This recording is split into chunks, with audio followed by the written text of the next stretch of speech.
man without the manual is a disaster. You must understand that man is not original in himself. He's meant to copy from the original. God said, come, let us make man in our own image. And you see, when you talk about image, it means there is a substance. There cannot be a shadow without a real substance, an opaque substance that light cannot pass through. Is that correct? If God makes you in his image, it means that God is your substance. Now, if the image wants to live the true life, you want to find the true knot, you must find the substance. So finding God is the beginning of your journey in finding the true knot.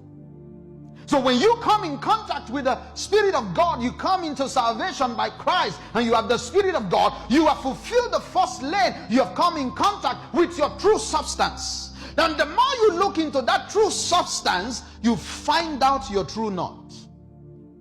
They were moving around Monsieur, just moving around like that, living a mundane life. Perhaps there were things happening in Monsieur. There was cinema in Monsieur, you know. They had movies in Monsieur. There are wrestling fights in Monsieur. There were sporting activities in Monsieur. And people had fantastic cuisines and beautiful aroma of food in Monsieur. God came to them and said, enough. Let me tell your neighbor, say enough.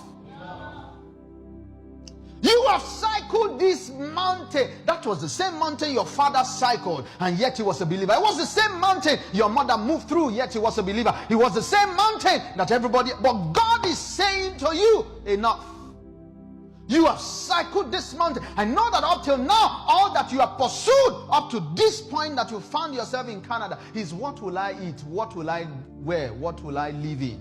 That has been the fulcrum, the center of your life. That has been the motivation that brought you thus far.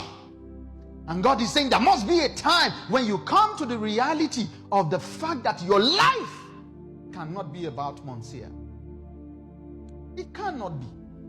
When there are men who have died are yet speaking, there are men who are alive and living like dead. There is nothing to them than what they eat, what they wear, and where they live. If I call you out and I ask you the question, who are you? You are just going to tell me where you came from and where you have come thus far, and your degree and your job, the kind of car you drive. That cannot be life.